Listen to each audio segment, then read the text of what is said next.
আমরা খবর পাই যে স্থানীয় কিছু কমিউনিটির লোক ওনারা সুন্দরবনের ভিতরে একটা বাঘ শোয়া দেখছে। সেক্ষেত্রে খবর পাই আমরা এখানে উপস্থিত হয়েছি। জয়মনিতে হরিণ শিকারের ফাঁদে আটকা পড়ল সুন্দরবনের রয়্যাল বেঙ্গল টাইগার। বিস্তারিত থাকছে মোহাম্মদ মহিম ইসলামের প্রতিবেদনে। বাগেরহাটের সুন্দরবনের পূর্ব বন বিভাগের চাঁদপাই রেঞ্জের জয়মনি এলাকায় হরিণ শিকারীদের পেতে রাখা ফাঁদে আটকা পড়েছে একটি পূর্ণবয়স্ক রয়্যাল বেঙ্গল টাইগার। ৩ জানুয়ারি বিকালে মোংলা উপজেলা চিলা ইউনিয়নের জয়মনি গ্রামের সরকির খাল সংলগ্ন সুন্দরবনে এই ঘটনা ঘটেছে।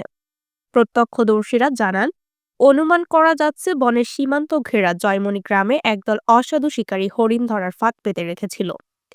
দুপুরের দিকে বনের গহীন থেকে লোকালয়ের কাছাকাছি চলে আসা একটি বাঘ অসাবধানতাবশত সেই ফাঁদে পা আটকে ফেলে।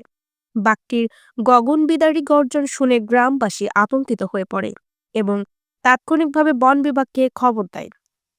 খবর পাওয়ার পরপরই চাঁদপাই রেঞ্জের বনরক্ষী ও বিশেষ দল ঘটনাস্থলে পৌঁছায়।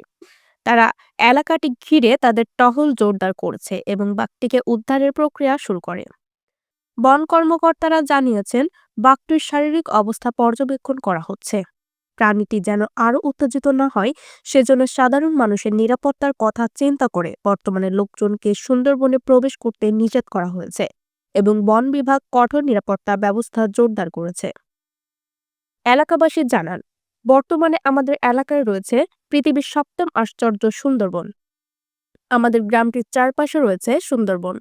সুন্দরবন থেকে আমাদের বাড়ির দূরত্ব মাত্র ১৫০ থেকে ২০০ ফুট এবং বর্তমানে আমাদের এই নদীটি খননের কাজ চলছে। নদীটি শুকনা রয়েছে, যার কারণে প্রায় আমাদের এলাকায় বাঘ চলে আসে।